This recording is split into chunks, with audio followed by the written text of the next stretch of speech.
Tell me your name and a little about the organization you represent. My name is Bati. I work for Sub-Saharan Africa Youth and Family Services. This is a charity organization which was set up maybe about 10, 15 years ago, just to help the African immigrants from all over African countries. And at the first time when the organization was founded, the organization was just dealing with the African immigrants, those who are newly arrived into the United States, especially the people, those who are affected with HIV before the arrival to the United States. And there was a need for those immigrants, the victims of the HIV. And when those needs arise, then the program was set up just voluntarily, and finally, gradually, then the program was expanded to where now we deal with the various institutions, and like HIV and the tobacco prevention and cessation. What motivates you to work in tobacco prevention? Actually, is because of the gap. Our African immigrants, when they come here, they have a language problem, and at the same time, back home, where we come from, our people were not educated properly, and as a result of that, there is a need to educate our people, because they don't know the harm of the tobacco in general. And because back in Africa, in general, mainly most of the African countries are very autocratic, where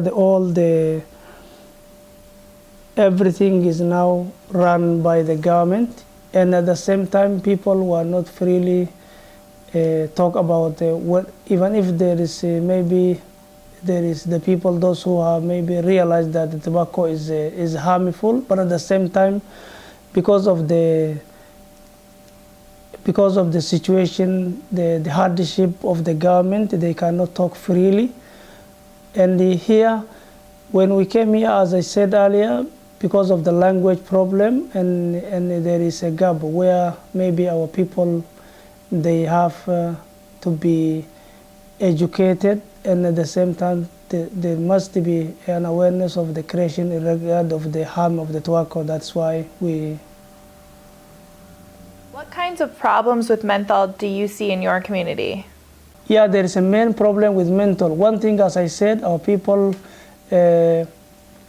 most of the people, maybe, unless maybe only maybe the children, those who are born here, or those who came here when they are still young, maybe those ones can go to school and learn the language very easily. But the grown-up people, those who came while they are still aged here, it's even very difficult to speak English, and they want to understand, and even they cannot read and write the English, and they don't know the effect of the menthol. The menthol is one of the major problem now in our community. Why?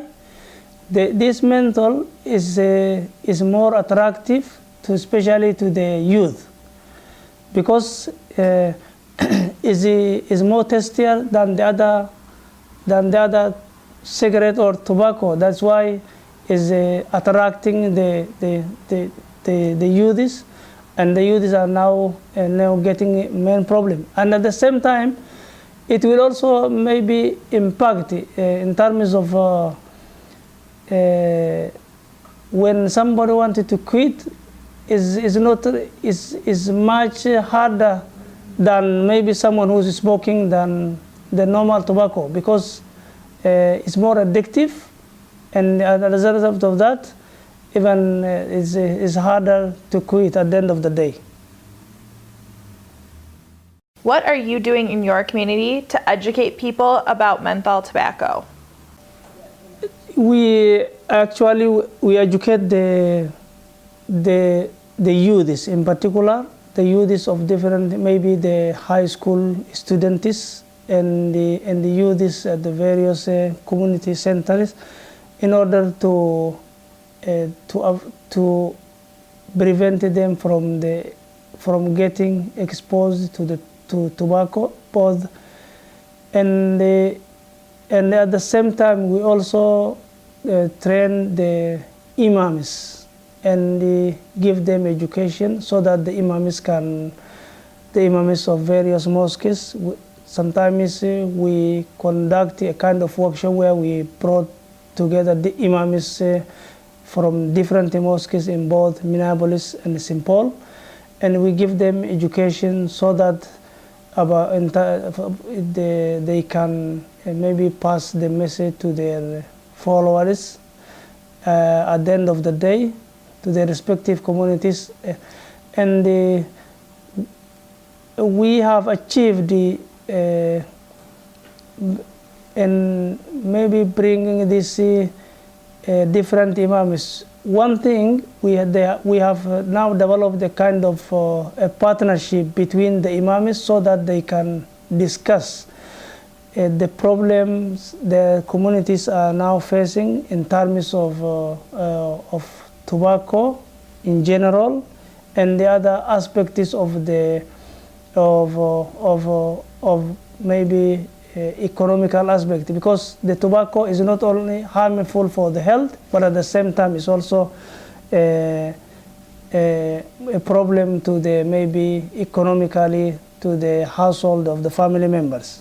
What I can see is the imams have now sometimes during the congregational prayers, like Fridays and when maybe especially during the prayers, people of all walks of life can come together in the mosque, like women, children, grown-ups, like maybe frail people, like elders, and then the imams will explain to them the